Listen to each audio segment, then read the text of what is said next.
Hello and welcome to another Geek Jabber retro computing video. I am Tim and we're back again with Windows NT Server running on the 486. So this is Windows NT 3.51. So if you know your history, you will know that the internet was pretty much brand spanking new when this version of Windows was common. So Microsoft was having to scramble and get some sort of internet services running on its operating system.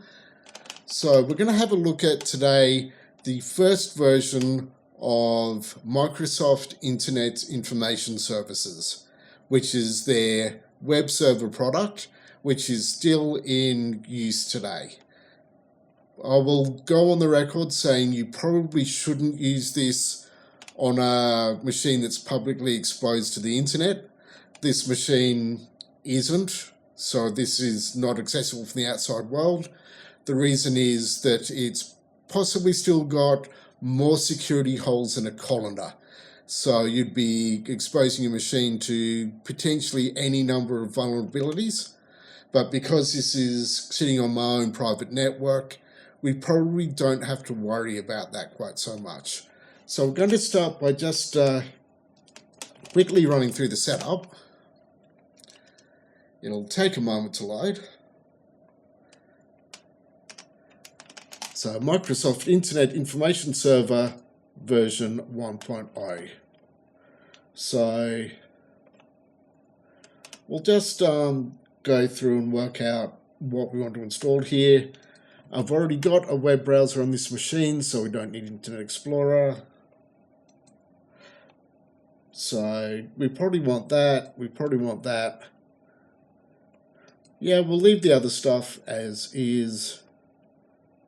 And because C drive is my Windows 3.1 installation, we probably don't want to put it on there. We'll throw it onto drive D, which is my Windows NT installation. And I need to create a folder for it, obviously. So we'll come back here. File. Create directory. Give it a name. That will do. So I'll need to change drives again so that it actually refreshes. So that all looks good. And it's now asking us where we want to put our hosted files. So there's three separate folders, one for World Wide Web, one for FTP, and one for Gopher, which is a protocol we don't use anymore, but I'll set up anyway. So we'll just move it over to drive D. That all looks good. Yes, we want to create them. So it's now going through the original installation. This will actually take a moment and we'll probably need a reboot. So I'll take a quick cut here and we'll come back once it's done. Okay, so after an installation and a reboot, because Microsoft, we're back at the Windows desktop again. Well, I called it a desktop, it's the next best thing. Well, it's the Windows NT 3.1 equivalent is what I'm trying to say.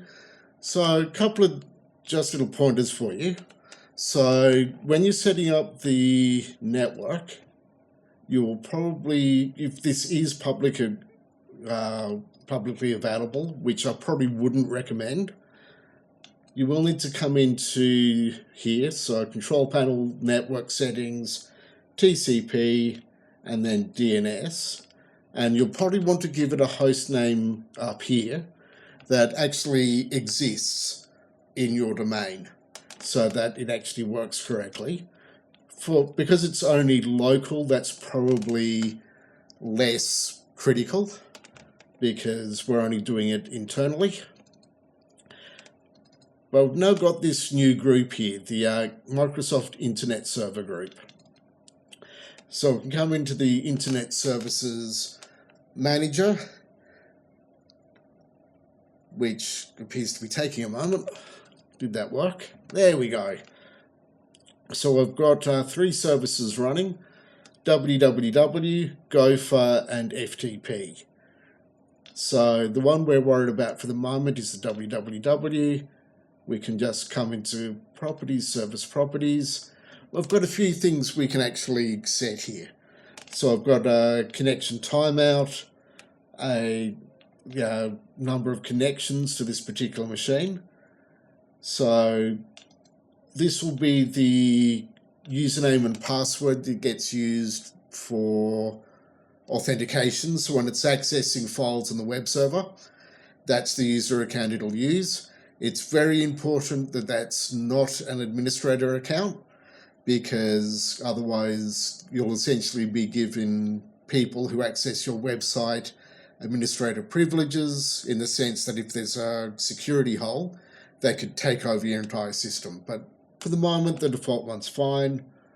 We've got directories, so we can sort of set different directories here for different things. The defaults are fine, and this user account should have appropriate permissions to them. We can set up logging so that we can see what's going on, and the advanced stuff, which is granting different computers on our local network access. Again, we probably don't need to worry about that for this purpose, but that may be something you have to worry about. Well, we'll come down here, we'll fire up Netscape.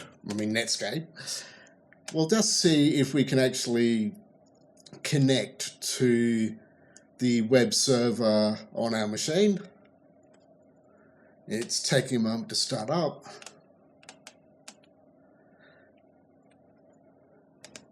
Did it even start up correctly? There we go. So if we now go 127.0, wait for it to catch up.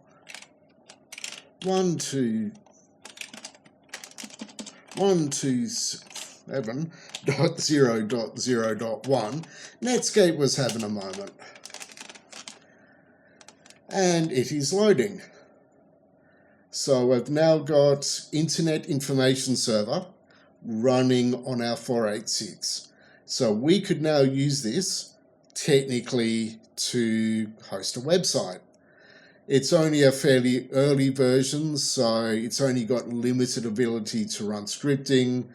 It's only got limited ability to handle HTTPS, but it works. So if you wanted to use this to host a website on your local network, hey, this could work for you. But again, don't expose it to the public internet, because even with the security settings I was showing off before, it'll still have more security holes in the colander, potentially. So the account or the machine would likely be compromised at some point. So I'd only recommend this for hosting something internally where it's not accessible from the public internet. But on that note, I might wrap this video up here because we've managed to get it working. So if you like this video, dislike it, want to subscribe to the channel, you know what to do. If you want to support the channel or join our Discord or visit our website, links are in the description, and I will see you in the next video.